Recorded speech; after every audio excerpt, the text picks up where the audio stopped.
We live on the cutting edge of physics, materials science, engineering, and nanotechnology. Because at Lockheed Martin, we're engineering a better tomorrow.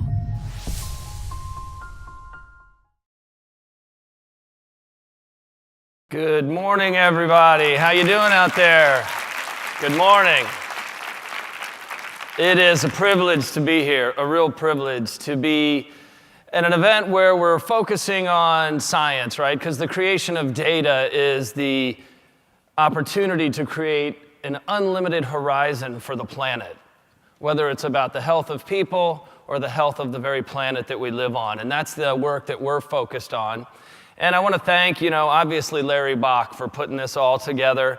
And I also want to say we have Lindsay, one of our volunteers here in the office, who writes some of our STEM educational curriculum. It's a thrill to have some of our educators here. And then John and Cece from the Atlantic Strategies Group that really got us involved. So we're thrilled to be here. I'm going to start off a little bit of telling you about my story and how this all ended up in really becoming a STEM program. I'm a kid who grew up in Kentucky. Like many of you kids out there, I just grew up running around in the woods. I was chasing fish and frogs around the farm ponds and the rivers of Kentucky, and it was really there that I fell in love with the ocean. As I got older and started, falling in love with the water and transitioning into the ocean, I started to learn about some of the challenges that the ocean was facing. And it turns out one of our major problems is sharks. If we don't have a healthy ocean, we can't have a healthy planet. If there's not a healthy planet for us to live on, we are all going to struggle to survive. And when you really break it down into the ocean space, we're losing 200,000 sharks a day, up to 100 million sharks per year. And so the scientists face this major challenge. How could we manage our sharks back to abundance in the midst of losing all these sharks for shark fin soup? And the biggest single challenge that they faced was access to the animals. How do you capture a 4,000-pound great white shark and give our leading scientists an opportunity to leverage the latest technology that's available today to attach it to the sharks and then let them go alive? Letting them go alive was the trick, right? Because then they can reveal where they're mating, where they're giving birth. And when they can do that, we can then focus on those areas and help them return toward abundance. Sharks are the lions of the ocean. They are the wolf. They are the balance keeper. Without them, the whole food chain below them is disrupted and can implode, which means no food for us to eat in the future. So when you were looking at a massive challenge like this, it was clearly going to take a large group of people. And it was going to take a special ship. It was going to take a ship that had the capacity to deliver these sharks to scientists. Kind of when I think of the ship, I think about practical expertise. I think about the equipment required to develop the science. And so we had this special ship, but we also had to come together with these massive collaborative teams in the academic and science space. So a lot of what we tried to do was break down the silos between the practical knowledge, street smarts on the ocean, and break down the silo with that in the academic community and bring them together on a common mission with a selfless disposition. Now, no one had ever done this when we set out to do it in 2007, so a lot of times when I talk about the first trip, I just remember the fear. And when you all are attacking STEM issues and science issues in the future, you're going to need to probably have your science expertise and bring it together with some practical expertise to realize the vision you're in pursuit of. I'm going to show you a video right now of what happens when you bring together that practical and academic to try to break through on some science barriers and learn what we've never learned before. Oh, he's on it, Brett, he's on it. He just ate it. Okay. Yeah. Going under the boat. Come on, he's got to come out.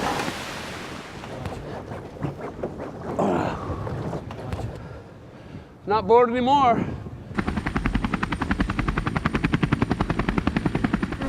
So then we get off, lift goes back down to buoy her a little bit and then roll her back up on her belly so she's upright.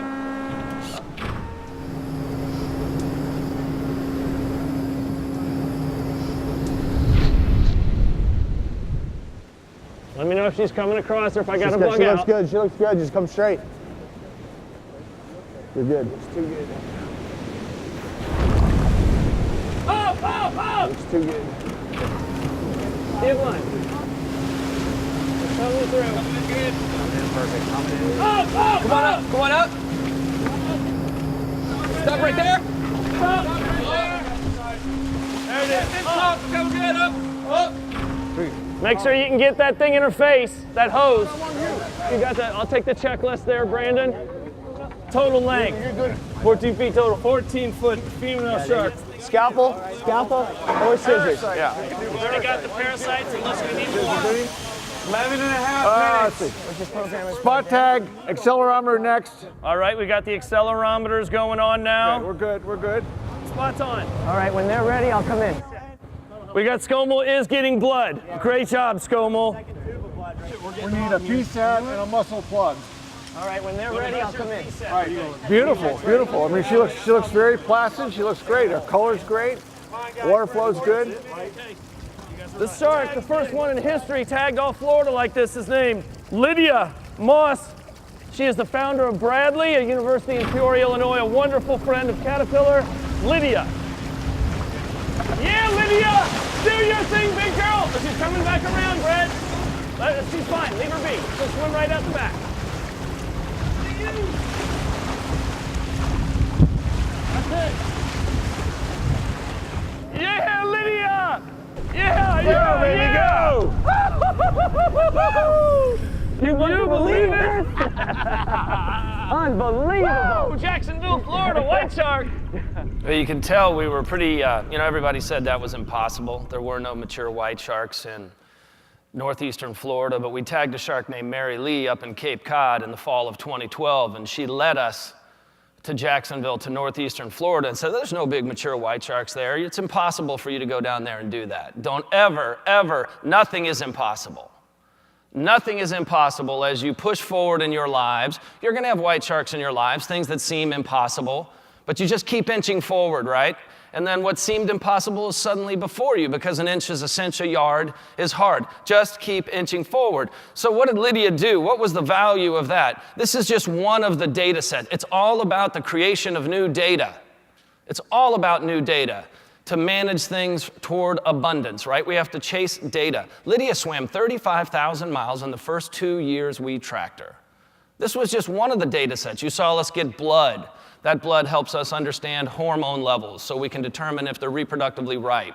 You saw people getting parasites so that we can do parasitology. That shows us different areas of the world where the sharks have been. 12 research projects conducted on each individual shark in the 15 minutes of access we create. And it's about the data. You gotta chase new data if you're gonna affect new change. And this is about impact, right?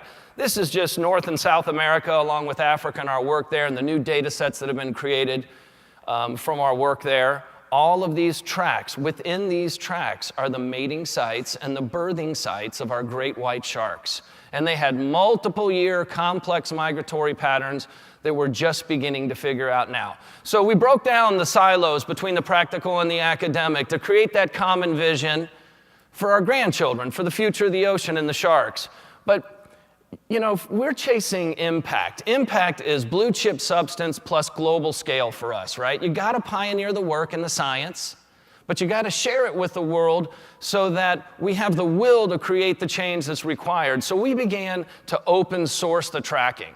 All of you all can track our sharks in real time on the OCEARCH apps. There's one for the Droid and the iPhone. It's free. It's for everyone. And if you go to OCEARCH.org, you can see we have all our social media integrated into the tracking app so that people can track a shark, ask a question, and get an answer from a scientist or from someone else that's interested in the field, or maybe even one of our sharks will tweet back to you. Now, I think one of the things, my parents used to always talk about the biggest room in the world. Any of you kids out here know what the biggest room in the world is? The biggest room, this is a pretty big room. The biggest room in the world is the room for improvement, right? No matter how good you get at anything, you can always get better. The room for improvement never shrinks. And so while we were open sourcing the tracking, suddenly students piled in because they love to track the sharks. And we started to see we had an opportunity to create a world-class STEM-based educational curriculum and integrate it into the real-time tracking of the sharks. Everybody lives in the now. Why don't we create educational tools that are in the now? Real-time data coming in from a shark, leading and going into a real-time curriculum that helps kids learn math and physics, engineering. I mean, come on, it's way cooler to see where a great white shark left Jacksonville at a certain time and arrived in Charleston at a certain time against a 2-knot current. How fast did the shark swim? That's way better than Bob got on the train in Philly. Bob got off the train in New York. In 2 hours, how fast did the train go?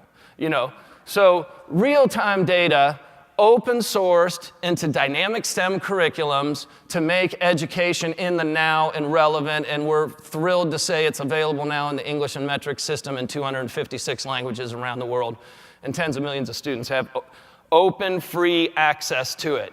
Open source. OCEARCH is all about open source and collaboration. We had to break down the idea of one institution trying to get ahead of another one and leveraging that and monetizing that for their own individual agenda. So because the sharks this was the only platform in the world where they could have access to these sharks, we invited all the scientists to maximize the leap forward on every single shark we touched. And that's allowed us to serve some of the finest researchers and institutions around the world and drive a tremendous amount of new scientific published papers. One of the things we realized in the beginning, you can't create the future of the ocean on a fisherman's story. You must have a scientific, peer-reviewed, published paper. Then you can leverage that for policy. So we had to bring all the scientists together and break down the barriers. Now, I just returned from an expedition, our 24th trip off of Jacksonville, and this is a great clip about a young, emerging marine biologist who was helping us to understand what the blood makeup of a shark looked like when a shark was pregnant. We're looking over the footage from the black-nosed shark that we just caught. And if you look at the ultrasound, you can see there's like 6 babies there. 1, 2, 3, 4, 5, 6. And you can actually see that zipper-like structure is the vertebrae. So that's the vertebrae of the baby.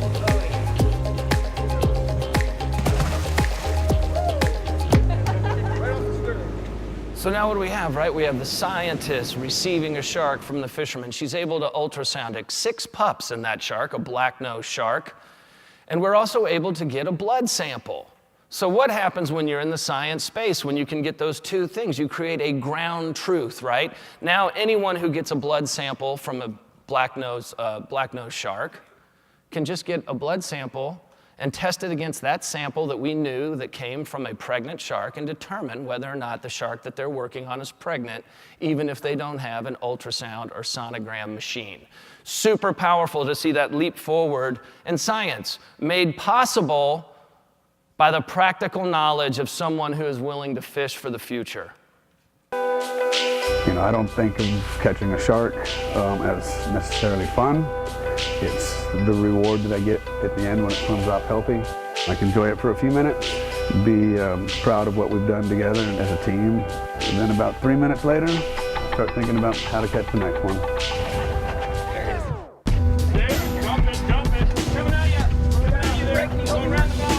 Is it a tiger? Yep, tiger. Yeah, we're hooked up on another tiger, okay? The contender is probably the most important part of this whole operation. It's the boat that I'm on with Todd and Whitey every day. It rides well, it fishes really well, nice wide rails for me to lean over and get my work done. It's turned into the perfect piece of machinery for what we're doing. I still love every day out here, even the bad ones. You know, you have to be able to deal with weather and really uncomfortable conditions a lot of the time and some stressful conditions. So when I'm in there and you see me, jump into the cradle with the shark, oh God, that must be exhilarating or something like that. Know that in my head, I'm not thinking that. The moment that shark swims off, when I let go of his tail and I see it swim away with the tag on it, healthy, I get a big smile on my face and I go, whew, the weight has come off of my shoulders. It's just for me having this opportunity where I can still be out here on the water where I love to be and do something for the greater good.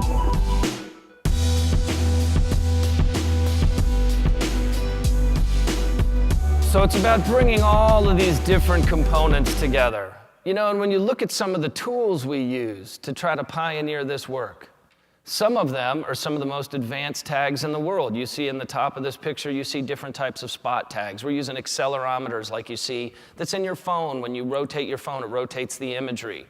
But it has to be attached to the shark. So it comes down to using basic nuts and bolts and a drill to do that. So as you proceed in your your careers and your pursuit, remember that you've got to bring the practical capacity to pull off and leverage the latest technology to advance science beyond where it's gone before. And it's likely that it's going to take us all. In the beginning, you know, we're chasing impact and we leveraged television to fund the work, and it allowed us to build a global brand in many languages in many countries. But public engagement and outreach seem to become as important as the science. I remember one of the greatest scientists we work with, my mentor, a guy named Dr. Bob Huter out of Mote Laboratory. He came to me when we started sharing the work.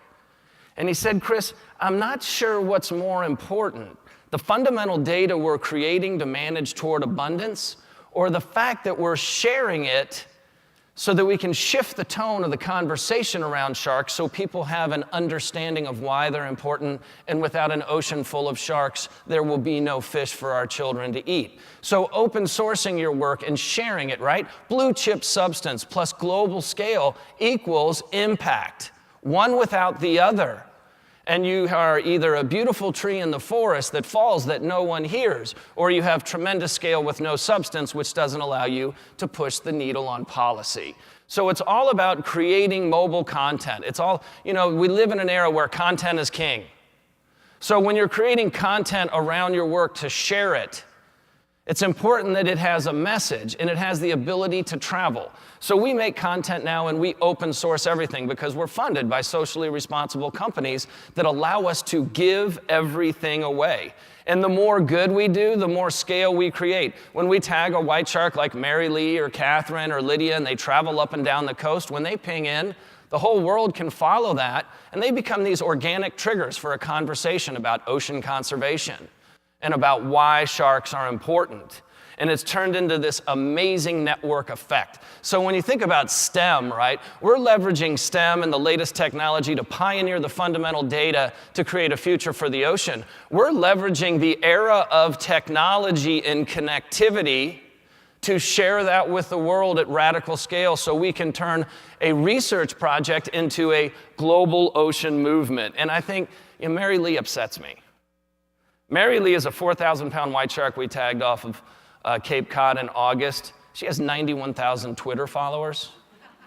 I got 25,000 Twitter followers. And it's hard for me to get too upset at Mary Lee because Mary Lee's named after my mom. And she's just been amazing at helping change the perception of what people think about sharks. When you open source a project, you get people coming in to help and amplify, right? You don't want to hoard your work.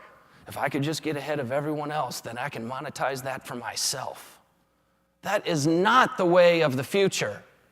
You do your work, you open source your work, you share it with the world. Selflessness is inspiring. Inclusion is inspiring. So by giving it all away, you can change perceptions, but that doesn't go without the sacrifice of a lot of people who've had to work to help make this happen, particularly those on the ship. Living on the boat, this is your life. And you've got all your friends that you grew up with, you know, your mom and dad that are getting older that you miss being around, right? You've got nieces that are growing up and all of a sudden they're driving and you're like, what did I miss, you know? My name is Brendan Eyre. I am the ship manager for the OCEARCH. I deal with the budgets and logistics on this vessel. And then during the expedition, I actually put the Spot 5 tag on the sharks. I would say I've probably tagged over 200 sharks. Yeah, we can do the measurements Swapped now. out here, waiting. Nice job, fellas. They're done. Nice job, everybody. In 2008, when Chris went out to try and catch white sharks out in Guadalupe, they needed some help. And from then on, they were stuck with me. Unlike that rash you can't get rid of. You feel like you're missing out on a lot of the actual personal things that root you into your home. I'll admit there are definitely times when I'm like, it is absolutely not worth it. I start putting stuff in my suitcase. I'm going home. That's that anxiety that's starting to talk. But of course it's worth it. We are doing something that no one else in the world is doing. And to be a part of that, no matter what walk of life you're from, is fulfilling. Right, so can you put a little mission in your journey as you pursue your STEM career? Can you make business and do good at the same time? Because then your journey is richer and fuller. You will succeed for your family and what you need to take care of your families, and you will also feel good about that journey and have that intrinsic reward. So can you make business and do good at the same time? So what is OCEARCH? OCEARCH is the ocean institution that no one owns, that everyone owns. It is the democratization of ocean exploration and ocean science. It is for the people, by the people. It is a truly open-sourced, inclusive community where we explore to pioneer science and leverage technology to create radical global outreach. That's the short-term plan to develop the data we need to affect management now to help our sharks return toward abundance and thus our fish return toward abundance. And the long-term plan is the integrated STEM-based educational curriculum to create the resource managers of the future. You kids out there are the resource managers of the future. And if you do that with a STEM-centrist, practical approach, that's your keel, then you will manage our ocean toward abundance. You cannot get emotional about it and let the fringe with emotional dispositions dictate the future of our planet. It's about STEM, it's about science, it's about engineering, it's about new data that we chase to leverage for policy to create the future of the planet. And I think when you try to bring all these different people together, especially in pursuit of trying to bring so many complicated parts with all these STEM components to create a future, you have to have the right disposition. And I think that was taught to me by my parents at the dinner table, where they said, you know, anything is possible if you do not care who gets the credit. Anything is possible if you do not care who gets the credit. Thank you all very much for having me.